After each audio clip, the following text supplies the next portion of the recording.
Bienvenue dans le débat. Qui gagnera Matignon? Qui pourra constituer un gouvernement qui ne sera pas immédiatement censuré par l'Assemblée nationale? C'est la question. La France est toujours en quête d'un ou d'une première ministre.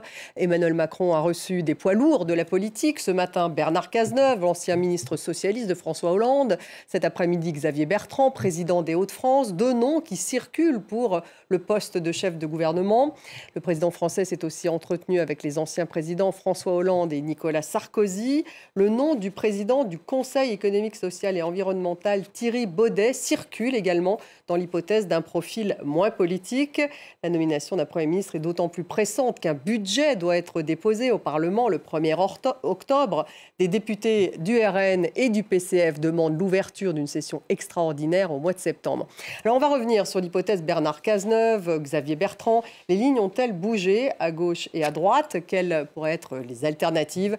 Quel est l'impact de cette crise politique dans l'opinion? Et puis, quid du budget? Voilà les questions que nous allons poser à nos invités. J'ai le plaisir d'avoir à mes côtés Lou Fritel. Bonsoir. Vous êtes journaliste politique à Paris Match. Bienvenue à vous. Bienvenue dans le débat. En face de vous, Sylvain Bourmont. Bonsoir. Bonsoir. Directeur du quotidien en ligne AOC Média, également producteur et animateur de l'émission La Suite dans les idées. Ça, c'est sur France Culture. Bienvenue. À côté de vous, Jean-Philippe Derosier. Bonsoir. Bonsoir. Merci d'être là, professeur de droit public à l'Université de Lille 2. On attend un quatrième invité qui devrait donc nous rejoindre, Aurélien Devernois, journaliste politique de RFI. Mais on va commencer sans lui. Sylvain Bourmont, d'abord une réaction globale à cette journée. Est-ce qu'on a l'impression que c'est bientôt la fumée blanche pour Matignon? Je ne ferai pas de pronostic parce qu'on l'attend depuis tellement longtemps. En revanche, un commentaire. Il me semble que chaque journée apporte une preuve supplémentaire d'une forme de défiance à l'égard du Parlement qui apparaît très, très dangereuse, en fait. On ne peut pas mettre, à mon avis, sur le même plan des noms comme ceux de Bernard Cazeneuve d'un côté ou Xavier Bertrand de l'autre, ou celui du président du Conseil économique, social et environnemental. C'est-à-dire que Xavier Bertrand est membre... Pourquoi ça fait trop casting? Non, c'est parce que Xavier Bertrand est membre d'un parti politique, les Républicains, et qu'à ce titre, il peut être le candidat d'un parti politique qui est à un certain nombre de parlementaires, de députés, puis des alliés au Parlement. Bernard Cazeneuve n'est plus membre du Parti socialiste depuis un certain temps. Il a créé une sorte de micro-parti, mais c'est pas du tout la même chose. Dans le sens où Emmanuel Macron, on le voit, avec ses trois profils, est face à trois trajectoires et trois statuts, surtout aujourd'hui extraordinairement différents. Un ancien Premier ministre qui aujourd'hui ne peut pas être le candidat de parti politique ou de coalition de partis politiques. Un ancien ministre, Xavier Bertrand, qui lui appartient pleinement à l'un de ces partis politiques. Et puis quelqu'un qui n'est pas dans le jeu politique traditionnel et qui préside la 3e Assemblée. Emmanuel Macron, en considérant que tout ça est possible, par exemple, endosse une manière d'être président de la République qui est plus que problématique de mon point de vue. Il a là une lecture hyper présidentialiste d'un moment dans lequel, pourtant, la fonction présidentielle s'est trouvée gravement affaiblie par le résultat des élections législatives. Jean-Philippe Derosier, mais en même temps, c'est le président de la République, puisque vous êtes le constitutionnaliste de ce plateau, qui nomme le Premier ministre. Donc, on entendait dire c'est presque un électeur, finalement, pour un poste. Un électeur pour... C'est-à-dire qu'il est seul à choisir, au final. Oui, c'est pas... Selon la Constitution de la Ve République. La République est certes électeur, mais c'est quand même pas n'importe quel électeur. C'est sûr. C'est le président de la République. Il exerce une fonction qu'une seule personne en France n'exerce au même instant. Et effectivement, il a la prérogative constitutionnelle de nommer le Premier ministre. Pour ce faire, il mène un certain nombre de consultations, de voies exploratoires. Il le fait très tardivement, parce qu'en réalité, tout le travail qu'il est en train de faire aujourd'hui, fin août, début septembre, il aurait dû l'accomplir et commencer à le faire dès le 8 juillet. Là, ça fait 49 jours de gouvernement démissionnaire. C'est-à-dire le lendemain des élections législatives, qui ont quand même envoyé un message très clair à Emmanuel Macron en particulier, c'est nous ne voulons plus de votre majorité au pouvoir. Emmanuel Macron a perdu les élections. Et en dépit de cette défaite électorale extrêmement limpide, il use de cette prérogative du président de la République pour non seulement nommer le Premier ministre, ce qu'il n'a pas encore fait, mais choisir le Premier ministre, ce qui n'est plus dans ses prérogatives, parce que le Premier ministre, dans une démocratie parlementaire qu'est la Ve République, doit être issu et soutenu d'une constellation au sein de l'Assemblée nationale.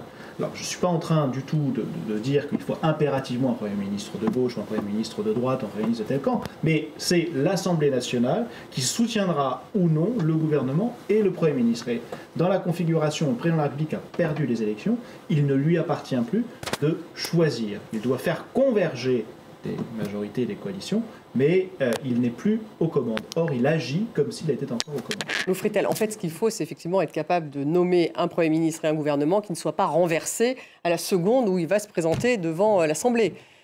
En fait, c'est ça la vraie question aujourd'hui. Emmanuel Macron a une inquiétude, c'est de rentrer dans un cycle de motions de censure qui aboutirait. Parce qu'au bout d'un moment, quelle serait la question suivante? C'est la question même de son mandat. Est-ce qu'il ne faut pas démissionner? Et donc, c'est pour éviter d'arriver à cette question-là qu'il prend son temps pour nommer un gouvernement et essayer de faire en sorte que celui-ci soit le moins censurable possible. Le moins censurable possible. Hein. Aurélien Taverneau, merci d'être avec nous, journaliste politique à RFI. Une réaction aussi justement sur cette espèce de casting. Ça faisait un peu quand même ancien monde, non? On voyait l'ancien président Nicolas Sarkozy, François Hollande, Bernard Cazeneuve qui a été quand même Premier ministre de François Hollande, Xavier Bertrand qui est aussi un poids lourd de la politique à droite. Ça donnait un peu cette impression, non? Disons qu'Emmanuel Macron est finalement au bout des consultations possibles. Il a déjà consulté les dirigeants des différents partis représentés à l'Assemblée. Il n'y a pas de solution. Et donc, par élimination, quelque part, il consulte de plus en plus largement. Mais le problème, c'est que, et M. De Rosier le disait très bien, c'est qu'on est parti du mauvais pied dès le 8 juillet.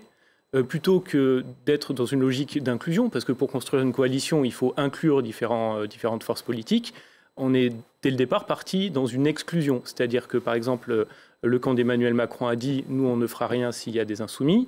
Du côté de la gauche, on dit « nous, et en tout cas des insoumis en particulier, nous, on ne veut pas travailler avec le camp macroniste ».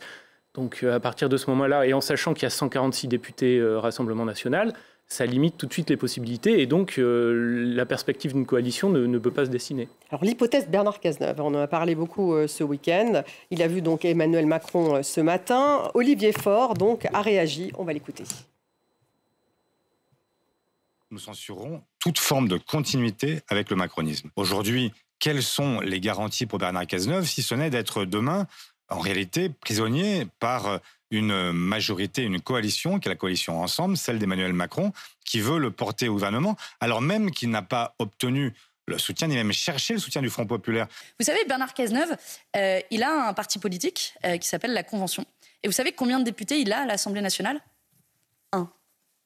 Alors je veux bien que notre majorité, nous, du nouveau Front populaire, soit un peu étriquée, mais faire une majorité à partir d'un député, vous m'excuserez, on voit que Emmanuel Macron utilise tous les prétextes possibles pour refuser que le nouveau Front populaire gouverne. M. Cazeneuve, c'est M. Macron, c'est pareil, et c'est M. Bertrand, c'est aussi M. Macron. C'est la même philosophie politique qui a échoué, qui a mené la France dans ce triste état, qui a ruiné, parce que c'est comme aussi l'actualité, les finances publiques. Quand il était ministre des Comptes publics, M. Cazeneuve, c'était un des records de prélèvements obligatoires. Sylvain Bourmont, on voit bien que l'hypothèse Bernard Cazeneuve fait un peu exploser la gauche. Non, c'est ça qui pourrait avoir raison de sa candidature. Parce qu'il y a certains... À mon sens, on mélange tout. Je pense qu'on a besoin d'analyser les choses en les distinguant. C'est-à-dire quand j'entends le responsable du Front National parler de la responsabilité de M. Cazeneuve pour ceci ou cela, quand j'entends d'autres à gauche tenir M. Cazeneuve... Ok, ils peuvent tous avoir des avis sur les politiques publiques qu'a mené M. Cazeneuve. Est-ce que ça peut tenir? C'est ça la question. Est-ce qu'il soutiendrait un gouvernement Cazeneuve? La question n'est pas là. La question, c'est la question des règles du jeu. Et je rejoins ce que disait le professeur de droit public à côté de moi, M. De Rosier, c'est que, en fait, la première des choses que devait faire le président de la République, avant même de commencer à éventuellement faire des consultations. On peut d'ailleurs discuter du fait de savoir si c'est à lui de porter cette mission exploratoire. Il peut se contenter d'être le roi d'Espagne aussi. Ça peut être des gens qu'il désigne pour ça.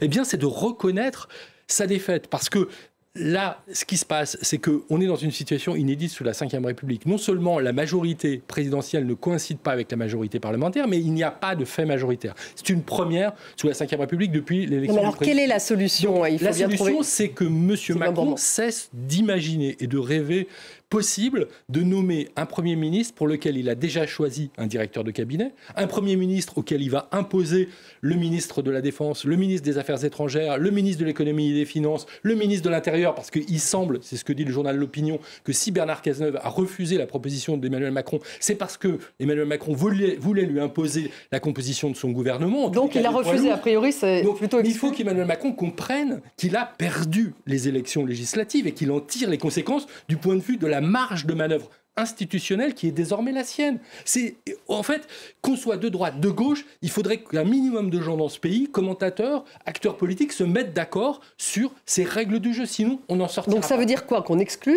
Cazeneuve, qui a priori est plutôt un profil central? Mais c'est une solution qui n'a aucun sens compte tenu du fait qu'elle est, même Olivier Faure, la rejette. Quel type de majorité pourrait avoir M. Cazeneuve? Jean-Philippe de Rosier. Dans l'extrait qu'on a entendu, Là, c'est sûr que la gauche se fracture autour de cette candidature de Bernard Cazeneuve, puisqu'il y a des élus locaux qui, en fait, le soutiennent. Même d'ailleurs, Yael Braun-Pivet, elle, serait plutôt favorable. Anne Hidalgo, Carole Delga, enfin là, je cite plutôt des poids lourds du Parti socialiste. Olivier Faure, je m'en rapporte simplement à son propos, je ne suis certainement pas son porte-parole, a dit « Nous censurerons toute poursuite de la politique d'Emmanuel Macron, peu de choses près. Il n'a pas dit nous censurerons Bernard Cazeneuve. Et Bernard Cazeneuve, sauf erreur de ma part, je ne suis pas non plus son porte-parole, mais n'a jamais été quelqu'un qui soutenait la politique d'Emmanuel Macron. La loi immigration, il était contre. La loi sur les retraites, il était contre. Donc oui, mais pas parce que Bernard Cazeneuve veut 4 ministres macronistes. C'est Emmanuel Macron qui veut intégrer 4 ministres macronistes. Et ça, c'est autre chose. Ce qui est important, il ne faut pas qu'on se trompe de calcul. Parce que depuis le début de l'été... on est quand même dans les calculs. Oui, depuis le début de l'été, on cherche à composer une majorité. C'est-à-dire à faire un calcul qui aboutisse à une majorité à l'Assemblée nationale. Ce n'est pas ça qu'il faut faire sous la Ve République. Sous la Ve République, et d'ailleurs Emmanuel Macron l'a dit, pas aussi clairement, mais il a dit, il ne faut pas nommer un gouvernement qui soit censurable dès le lendemain. Ce qu'il ne faut pas, c'est non pas une majorité pour, mais il faut l'absence de majorité contre. C'est-à-dire qu'il ne faut pas qu'un Premier ministre, un gouvernement, génère dès sa nomination une censure, génère une majorité absolue, 289 députés, contre lui. Et lorsque l'on entend les réactions des uns et des autres sur la personnalité de Bernard Cazeneuve, Olivier Faure, je ne suis pas sûr qu'il le censure dès le lendemain. Manon Aubry, visiblement, elle n'est même pas députée à l'Assemblée nationale, mais seulement au Parlement européen, donc elle, de toute façon, ne la votera pas. Supposons que LFI le vote. Vous pensez que ça peut passer quand même à gauche La démocratie voudrait que le Premier ministre soit issu du premier bloc de l'Assemblée nationale. Même si ce premier bloc a remporté les élections dans des conditions particulières grâce au Front républicain... Et même si Bernard Cazeneuve a pris ses distances avec le nouveau Front populaire depuis le début. Il a pris ses distances avec LFI. Il a pris ses distances avec LFI et il a quitté le Parti socialiste précisément parce que le PS s'inscrivait dans une dynamique de soutien à LFI. Et Bernard Cazeneuve reste une personnalité de gauche, n'en déplaise à ses détracteurs, mais encore une fois, il s'est opposé à tout le programme politique de la droite et il s'est opposé à la majorité du programme politique d'Emmanuel Macron. Donc je ne pense pas qu'une personnalité comme Bernard Cazeneuve suscite immédiatement une majorité absolue contre lui, à l'inverse d'une personnalité peut-être plus de droite qui, elle, générera l'opposition de tout le nouveau Front populaire et vraisemblablement du Rassemblement national également. Xavier Bertrand, par exemple. Par exemple, Xavier Bertrand, qui est opposé à tout le Rassemblement national. Et donc, si on prend les 197 du NFP et les 126 du Rassemblement national, là, on a une majorité absolue contre. Lou Fritel, Bernard Cazeneuve, c'était un bon profil, a priori. Est-ce que vous êtes d'accord avec ce que vient de dire Jean-Philippe de Rosier ? Je pense qu'il faut aussi regarder les personnes qui sont passées à l'Élysée ces derniers jours. On voit beaucoup d'élus locaux. Bernard Cazeneuve, son mouvement La Convention, ça a fait pchit, mais ça a quand même été un très bon réseau d'élus locaux issus du Parti socialiste qui, eux, ne sont pas dans la ligne d'Olivier Faure, sont plutôt indépendants, sont des héritiers, même s'ils le contestent. Carole Delga, par exemple. Par exemple, Michael Delafosse, Loïc Chénèque-Girard, patron de la région Bretagne, qui est très habitué justement des alliances et pour parler avec les macronistes, qui est proche d'un Jean-Yves Le Drian, par exemple. Donc des personnes qui ont été, en tout cas, approchées dans les derniers jours. Et Emmanuel Macron cherche un Premier ministre, mais il cherche aussi une équipe gouvernementale. Donc la question, c'est est-ce qu'il cherche une équipe gouvernementale avant un Premier ministre? C'est possible. Et le fait, par exemple, de parler d'un Premier ministre technique ne veut pas dire que derrière, les ministres choisis sont des ministres techniques. Donc je pense qu'il faut surtout attentif. Donc Bernard Cazeneuve, ça pourrait être pour un poste de ministre? Tout à fait, comme Xavier Bertrand, par exemple. Qu'est-ce que vous en pensez Je vois pas Aurélien Devernois accepter un poste inférieur à celui qu'il a quitté en 200017. Moi, ça me semble compliqué. Après, Bernard Cazeneuve... La situation est quand même assez compliquée. La situation est compliquée, mais après, Bernard Cazeneuve... a été ministre des Affaires étrangères de Bernard Cazeneuve. Tout à fait. Mais et de Manuel Valls. Il a un souci, Bernard Cazeneuve, c'est qu'il ne représente pas le NFP, malgré tout. Et donc ça, c'est quand même un souci fondamental. Et même si on prend les élus locaux, on prend Carole Delga, elle a fait une conférence de presse cet après-midi, elle explique qu'elle soutient Bernard Cazeneuve, qu'elle voudrait que ce soit Bernard Cazeneuve qui soit Premier ministre, mais quelle est la force de ces élus locaux au Parlement à l'heure actuelle? Aujourd'hui, Carole Delga, elle peut compter sur 4 ou 5 députés, Michael Dehafos peut-être 1 ou 2, Loïc Chéné-Girard 3, on va dire, dans le meilleur des cas. Mais vous avez une logique très populiste qui est de dire qu'aujourd'hui, nous avons des députés qui sont complètement déconnectés des valeurs locales parce que la fin du cumul des mandats, ce serait beaucoup plus compliqué de censurer effectivement un gouvernement d'élus locaux, eux, avec un ancrage local depuis des années. Ah mais tout à fait, donc tout à fait. Mais encore une fois, la question, c'est en effet la question centrale. Moi, je pense que davantage que l'identité du Premier ministre, c'est la composition du gouvernement. Si c'est un gouvernement technique, ça va être censuré. Ça, c'est quasiment sûr, parce que ça ne sera pas accepté par les forces politiques à l'Assemblée. Qu'est-ce que vous appelez gouvernement technique? Par exemple, si on prend une personnalité comme Thierry Baudet, donc lui, il est moins politique et président. Mais après, derrière, qui on met à l'intérieur, à la défense, etc., est-ce qu'on met des hauts fonctionnaires, des diplomates, etc. Pourquoi pas? On peut partir sur un truc purement technique pour faire le budget jusqu'en décembre, et après on relance les dés au mois de janvier. Mais ça ne passera pas, ça sera censuré a priori, parce que les forces politiques en présence à l'Assemblée vont dire « mais attendez, nous on a été élus par les Français, et vous nous mettez des gens qui n'ont aucune représentativité ». Ensuite, la deuxième étape, c'est se dire « est-ce qu'on met en effet des représentants politiques dans le gouvernement ?» Mais quels représentants politiques? Comment vous pouvez faire fonctionner une Assemblée si vous mettez des gens qui sont en minorité au sein du Parti socialiste, si vous récupérez des écolos en rupture de banc, si vous récupérez Xavier Bertrand, qui est quand même pas en odeur de sainteté au sein de la droite, comment vous faites en réalité? Comment vous mettez derrière ces gens-là les gens qui sont à l'Assemblée? Alors peut-être que vous en sortez au Sénat, mais à l'Assemblée, je ne vois pas comment... Mais est-ce que ça avance? Si vous censurez ça, qu'est-ce que vous ne censurez pas? Mais c'est la question. Mais la question, je pense que la question de la censure qui se pose en ce moment, c'est davantage la censure de la méthode d'Emmanuel Macron plutôt que la censure des personnalités qui pourraient composer le gouvernement. Le problème, c'est la méthode d'Emmanuel Macron depuis le 8 juillet. Il y a un problème de méthode. Oui, mais en même temps, quand on parlait de... Le choix de Thierry Baudet est la poursuite de la méthode d'Emmanuel Macron. Là où le choix... Peut-être même d'un Xavier Bertrand, mais le président du Conseil économique, social et environnemental... Qui était aussi président de la Cour des comptes. Voilà, et qui n'est pas un président de la Cour des comptes, non, il n'a jamais été président de la Cour des comptes. C'est un ancien instituteur, mutualiste, pas du tout un haut fonctionnaire, une personnalité plutôt issue de la gauche, mais qui n'a pas de carrière politique. Or, nous sommes dans un moment éminemment politique. Certes, Bernard Cazeneuve n'a pas le plein soutien du NFP, mais quelqu'un qui aurait seulement le soutien du NFP ne marcherait pas. Lucie Castet, n'en déplaise à cette personne qui s'est investie pour cette fonction, ne pourra pas être Premier ministre, parce que dès le lendemain de sa nomination, elle sera censurée par vraisemblablement la minorité présidentielle, par la droite et par le Rassemblement national, ce qui fait 289. Une personnalité un peu plus consensuelle, qui effectivement se détache des différents partis politiques, est issue d'une tendance, d'un courant, que ce soit Xavier Bertrand, encore une fois. En fait, pour le grand public. Non, Bernard Cazeneuve et Xavier Bertrand. On parle pas de personnalité politique.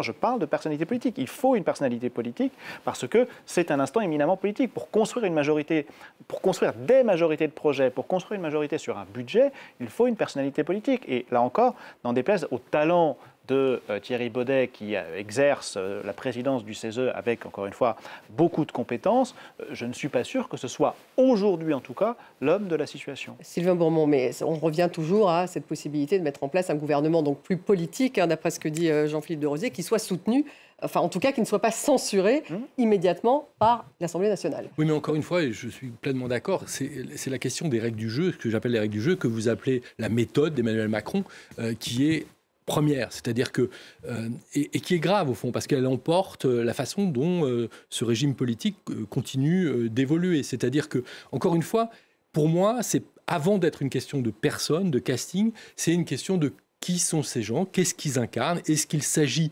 de responsables politiques issus de partis et qui ont cette légitimité-là. Alors ça, Emmanuel Macron a du mal avec cette idée parce que les partis politiques, il les déteste. Il a prospéré en les détruisant et il a oublié d'ailleurs de créer le sien, ce qui l'a mis dans la situation qu'on connaît aujourd'hui. Et donc, est-ce qu'il va continuer par sa méthode à détruire la politique parce que envisager de nommer Bernard Cazeneuve, ce qui plaît à Macron dans ce fait, c'est de déchirer le nouveau Front populaire et de casser un bloc, ou est-ce qu'il va respecter les coalitions qui se forment au Parlement, que ce soit celle de la gauche ou celle de la droite? Personnellement, je ne serais pas choqué s'il nommait, encore une fois, Xavier Bertrand. Il y aurait une logique, il y aurait surtout un respect. Emmanuel Macron il y aurait un respect de quoi s'il nommait Xavier Bertrand? Un respect du Parlement. Emmanuel Macron, il nous a habitués à ça. Avec Xavier Bertrand. Et dans un Absolument. Il est dans un anti-parlementarisme. On l'a vu en 2019. En 2019, il y a eu des élections européennes. Le parti en tête dans ces élections était le PPE. Il avait un candidat pour le poste de présidence de la Commission, M. Manfred Weber. Parce que cet homme ne plaisait pas à Emmanuel Macron, comme Lucie Castet, il a tout fait avec Angela Merkel pour que ce soit Ursula von der Leyen. Il s'est assis sur la majorité au Parlement européen. Il est en train de refaire la même chose en France. Il y a une détestation profonde du Parlement chez Emmanuel Macron qui m'inquiète personnellement comme citoyen français. Lou Fritel, mais en même temps, l'hypothèse de Xavier Bertrand, manifestement, à droite, ne serait pas soutenue. C'est en tout cas ce que dit Laurent Wauquiez. Donc, il ne serait pas censuré, ce serait compliqué de le censurer. En revanche, c'est vrai que ça embêterait Laurent Wauquiez dans la mesure où Laurent Wauquiez est l'un de ceux qui a prôné l'indépendance à tout prix vis-à-vis d'Emmanuel Macron, notamment en 2022, où là, la droite, en soi, pouvait faire une cohabitation et imposer un programme de droite.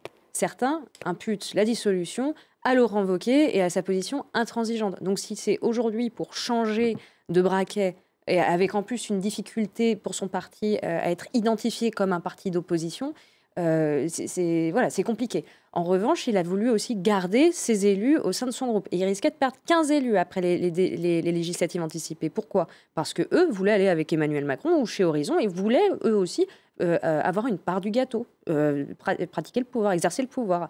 Le lendemain des législatives, Aurélien Pradié a passé un coup de fil à certains d'entre eux et ils étaient prêts à partir ensemble. Laurent Wauquiez a changé un peu sa ligne à ce moment-là et a proposé son pacte législatif, mais qui est en fait très flou et qui est simplement tenu par pas d'augmentation des impôts, pas de baisse des pensions de retraite et surtout pas de ministre LFI. Aurélien Pradié, d'ailleurs, qui lui appelle à un rassemblement des patriotes de droite et de gauche pour un gouvernement. Donc voilà une personnalité qui voudrait qu'il y ait une sorte de... Tout est dans le mot cohabitation et non coalition. Ça, c'est très important. C'est-à-dire qu'Aurélien Pradié était celui, par exemple, qui était le plus véhément contre le gouvernement. Mais quand il parle de s'allier, il parle de cohabitation. Ça passe mieux. Votre réaction, Aurélien Devernois? Après, moi, sur Xavier Bertrand. Donc, Xavier Bertrand, encore une fois, il a repris sa carte, si je me rappelle bien, LR pour la primaire de 2022, enfin des présidentielles. Il en était parti.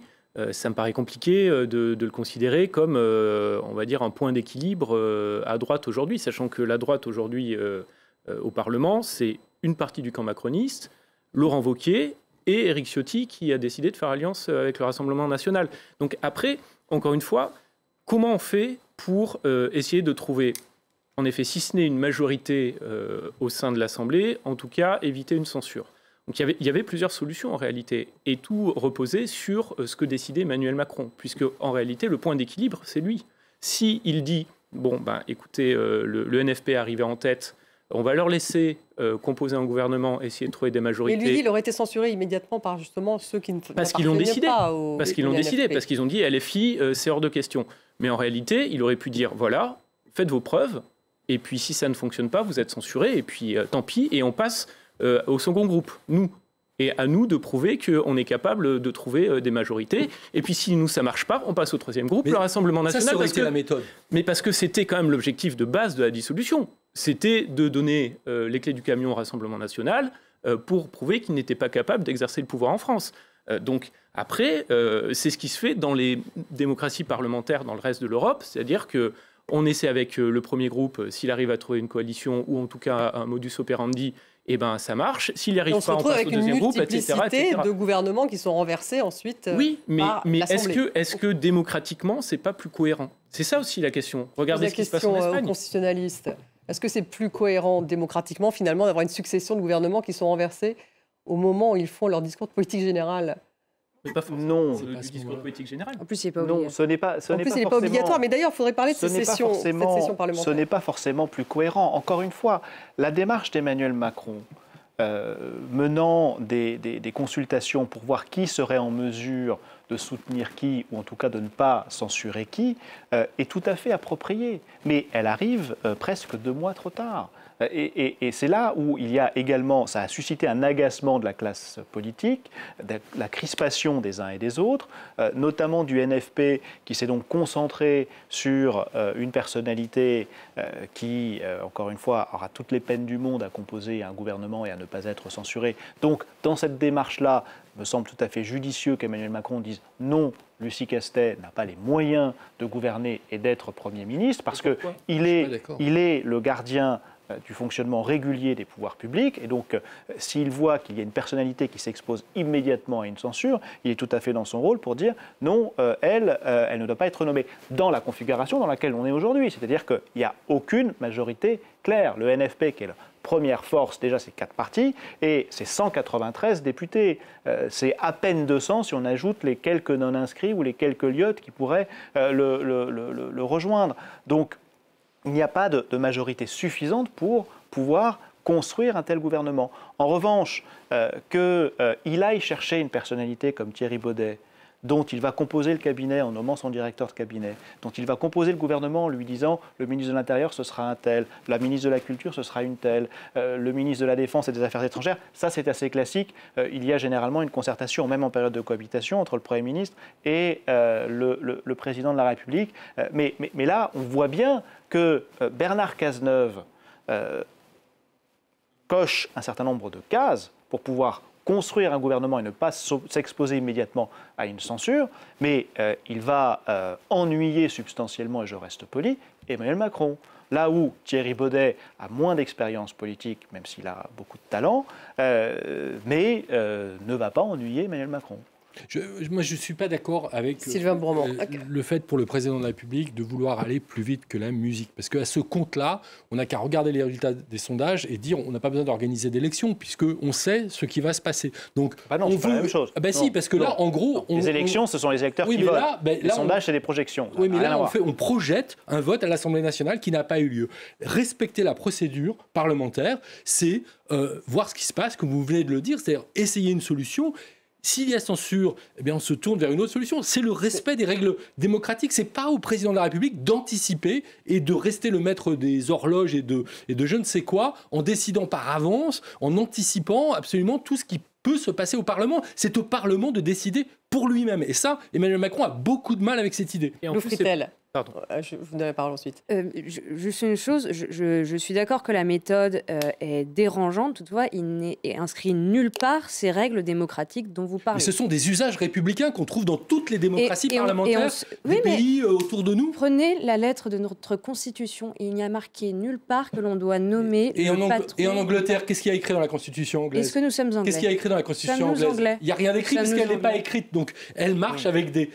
Mais si, elle marche avec de la doctrine. Non, mais donc, quoi qu'il en soit, donc, ces règles ne sont pas écrites. Et encore une fois, Emmanuel Macron a peur d'une seule chose, c'est que vienne la question de sa démission. Donc pour l'instant, son but, c'est de faire en sorte qu'un gouvernement tienne au moins jusqu'au budget.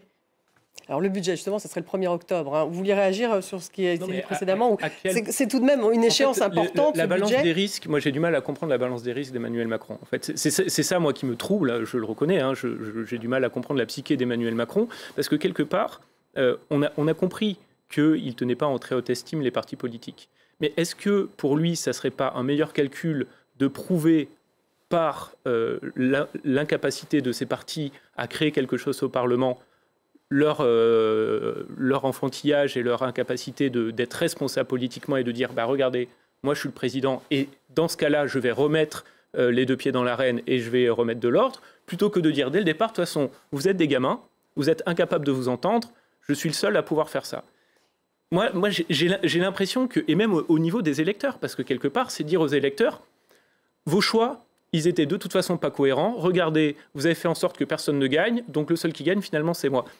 Moi, je ne comprends pas, en fait, comment ça fonctionne. Il vaut mieux, finalement, laisser les adversaires politiques faire des erreurs, et puis, s'ils font des erreurs, reprendre la main. Enfin, alors, c'est moi, c'est ça ce qu'il a décidé. Un mot, Jean-Philippe de Rosier, là je parle aussi aux constitutionnalistes, sur cette question de session extraordinaire. Il y a les députés donc RN du Rassemblement national qui demandent l'ouverture d'une session extraordinaire. Yaël Braun-Pivet, elle demande l'ouverture d'une session extraordinaire juste après la nomination d'un Premier ministre. Est-ce que ça donne justement l'occasion de censurer encore plus facilement un gouvernement? Est-ce que quand démarrerait une session parlementaire classique, s'il n'y avait pas de session parlementaire extraordinaire? La session ordinaire débute le premier jour ouvrable d'octobre. C'est ainsi que c'est formulé dans la Constitution.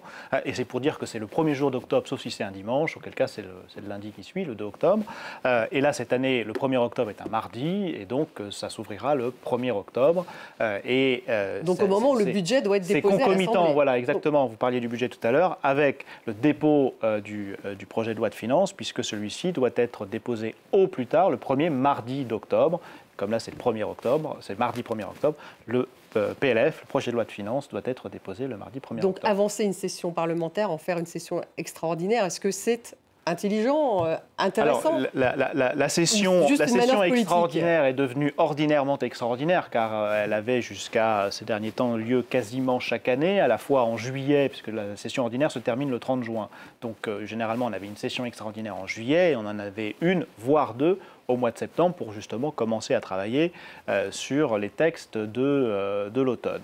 Là, visiblement, il n'est pas prévu, en tout cas à ce jour, d'en faire, déjà parce qu'il n'y a pas de textes qui sont prévus et il n'y a pas de gouvernement. Maintenant, on comprend pourquoi est-ce que Marine Le Pen et d'autres demandent la convocation d'une session extraordinaire, parce que le Parlement, c'est la vitrine politique.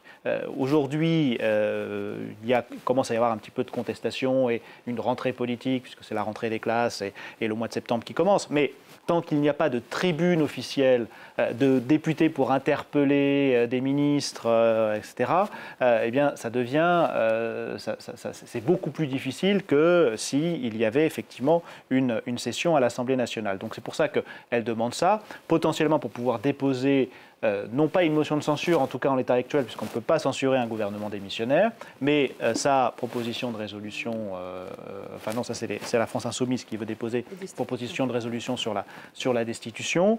Quant à Yaël Braun-Pivet, elle demande la convocation d'une session extraordinaire après la nomination du Premier ministre pour qu'il puisse, le cas échéant, faire une déclaration de politique générale.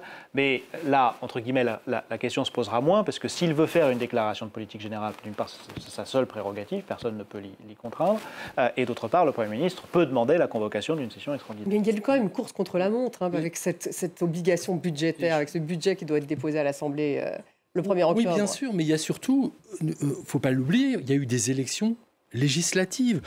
C'est pas seulement pour avoir une vitrine, ça fait partie du jeu, mais pas seulement pour avoir une vitrine.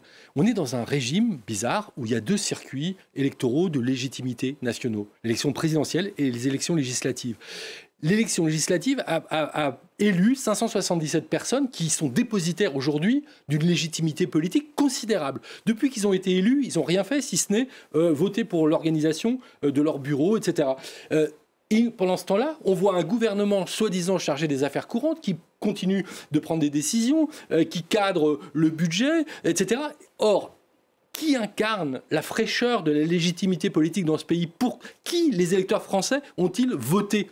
Pour ces députés. Donc les voir ne pas être réunis pour travailler, il y a quelque chose là de scandaleux d'un point de vue démocratique. Moi, je comprends, je serai député, je n'attendrai qu'une chose, c'est qu'enfin de pouvoir mettre les pieds au Palais Bourbon pour travailler. C'est la moindre des choses. Donc il y a un contraste là qui me paraît extrêmement dommageable du point de vue de la démocratie. On a un président discrédité, un gouvernement zombie et qui occupe tout le terrain, et puis un Parlement qui est en vacances forcées en quelque sorte. C'est assez malsain du point de vue de la démocratie. Et un président qui n'aime pas le Parlement, sur ça je vous rejoins pleinement, et donc qui fait en sorte de faire cette lutte contre la montre, effectivement, pour temporiser le plus possible et renvoyer au plus tard possible la réunion des parlementaires. Décaler le bouclage du budget, ça serait une possibilité, Lou Fritel? Il y a une possibilité, c'est qu'on n'ait pas de budget à la fin de l'année et qu'on se retrouve à voter chaque mois le budget 2024. Donc pour janvier 2024, etc. Dans la situation économique dans laquelle on est, ce n'est pas forcément la meilleure option à apporter.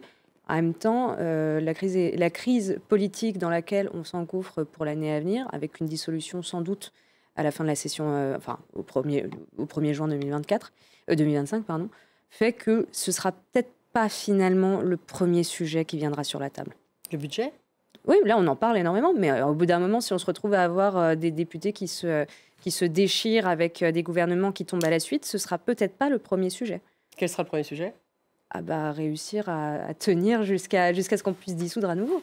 Aurélien de Vernoy, alors justement sur cette démission possible justement de Emmanuel Macron, d'après l'Institut Ipsos, la Fondation Jean Jaurès et Cevipof et l'Institut Montaigne qui ont fait une étude ensemble, il y aurait 51% des sondés qui seraient favorables à une démission d'Emmanuel Macron. Donc ça, c'est un peu l'autre scénario pour l'instant. Là, en l'occurrence, ce ne sont pas les Français qui décident, ce sont les parlementaires.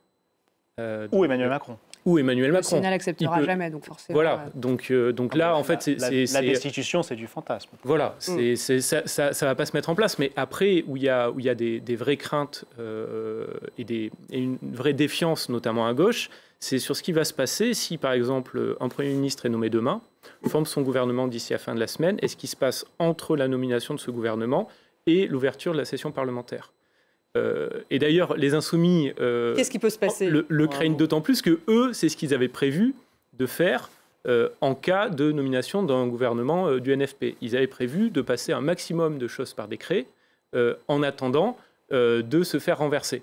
Et donc là, leur crainte aujourd'hui, c'est de dire qu'est-ce qui se passe d'ici le 1er octobre ? Est-ce qu'il va y avoir en fait toute la négociation du budget et du projet de loi de finances qui va arriver le 1er octobre sans qu'on ait pu finalement mettre le nez dedans? Et d'ailleurs, c'est pour ça qu'Éric Coquerel, le président de la Commission des Finances, et le rapporteur du budget, Charles de Courson, ont demandé au ministre démissionnaire du budget, Thomas Cazenave, d'avoir les documents pour pouvoir travailler dessus. Parce qu'aujourd'hui, le projet de loi de finances, il est travaillé, il est mis en place, il est en train d'être dessiné par Bercy, mais ils n'ont pas la main dessus, et ça les inquiète beaucoup. Jean-Philippe de Rosier, évidemment que ça inquiète le budget, parce que tout est gelé derrière.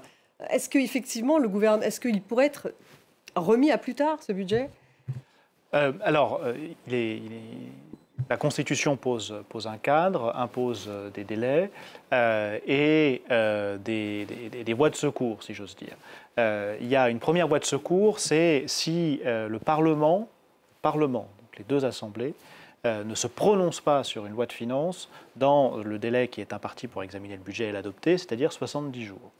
Dans ces cas-là, la Constitution habilite directement le gouvernement à adopter la loi de finances par ordonnance. Voilà, il n'y a pas de besoin de vote à l'Assemblée nationale et au Sénat. C'est la seule hypothèse où il n'y a pas besoin de vote. Mais ça suppose que... Donc il serait calé sur le budget de l'année d'avant, enfin... Non, c'est la loi de finances, le projet de loi de finances, qui passe par ordonnance. Mais ça suppose que le Parlement ne se prononce pas. Et qu'il ne censure pas. Et s'il vote contre, là, il se prononce. S'il vote contre, s'il rejette le budget, s'il censure le gouvernement qui aurait engagé sa responsabilité pour adopter. Si tel est le cas, alors il s'est prononcé. Et donc cette procédure-là tombe. Auquel cas, il est impératif qu'il y ait à minima un vote du Parlement, Assemblée nationale et Sénat, sur les crédits, c'est-à-dire sur les recettes. Sans ça, il n'y a pas de budget, et là, c'est le blocage absolu.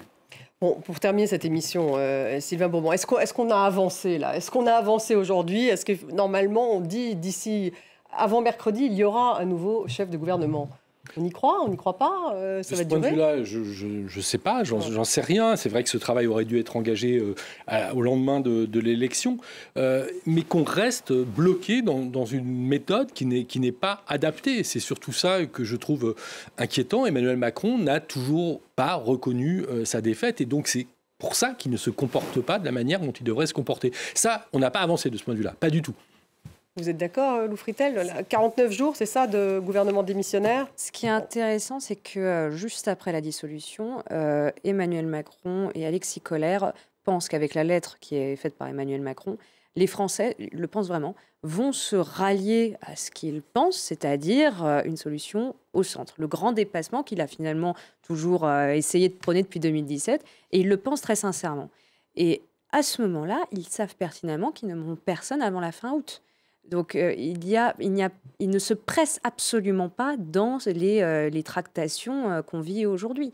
Donc finalement, moi, là, je ne m'attends pas. Septembre. Donc, voilà, donc je ne m'attends pas à un gouvernement. Honnêtement, je ne m'attends pas à un gouvernement avant la semaine prochaine. Pour une autre raison simple, c'est que il ne vous aura pas échappé que nous sommes pendant les Jeux paralympiques et que je soupçonne le président de la République de vouloir poursuivre la trêve olympique par une trêve paralympique. Oui, mais alors et d'avoir son dernier moment, au moment de la clôture des Jeux dimanche soir, pour ensuite se recentrer et se reconcentrer sur les affaires internes. Je suis assez d'accord avec vous, mais juste une chose, ce qui est drôle, c'est que ce qui est donné par l'Élysée pour justifier cette attente, c'est ces derniers temps la rentrée scolaire. Comme quoi, ils se sont rendus compte peut-être que l'argument n'infusait pas tant dans l'opinion. Oui, mais parce que tous les arguments sont bons et il ne faut pas toujours servir les mêmes. Donc, la rentrée scolaire, c'était aujourd'hui. Et surtout, le temps de nomination des ministres est de plus en plus long parce qu'il y a le passage par les fourches codines de la Haute Autorité de transparence dans la vie publique. Et ça, généralement, ça prend un petit peu de temps. Donc, quand bien même un Premier ministre serait nommé demain ou après-demain, en réalité, ça va prendre 2 semaines parce qu'on ne sait pas qui va rentrer dans ce gouvernement. Et quand bien même Emmanuel Macron dirait en fait, on va faire un gouvernement en mettant de côté les ténors pour prendre des gens, Mickaël Delafosse, Carole Delga, un maire LR, etc., il va falloir qu'il passe par la Haute Autorité de transparence de la vie publique. Et à chaque fois, on se rend compte qu'on a des surprises. Donc, c'est quand même très problématique. Et en attendant, moi, ce que je pense, c'est que ça va attaquer très très fort sur le projet de loi de finances d'ici la fin du mois de septembre. Du côté de LFI, du côté de la gauche en général, et je pense même du côté du RN, ça va taper très fort sur ce qui est en train de se prévoir, sur le budget d'austérité qui est de toute façon inévitable. Et là, c'est peut-être que en fait, tout va se jouer sur cette question-là, sur finalement quel choix politique on veut pour le budget de la France. Et là, on en revient au départ, finalement, de quel choix politique est sorti des élections législatives. Donc c'est un retour au point de départ. Donc on n'aura pas tellement avancé. Merci beaucoup, Sylvain Bourmont, d'avoir été avec nous, Aurélien Devernoy, Jean-Philippe Derosier. Merci beaucoup, Lou Fritel, d'avoir participé à cette émission. Merci à vous tous de nous avoir suivis et à demain.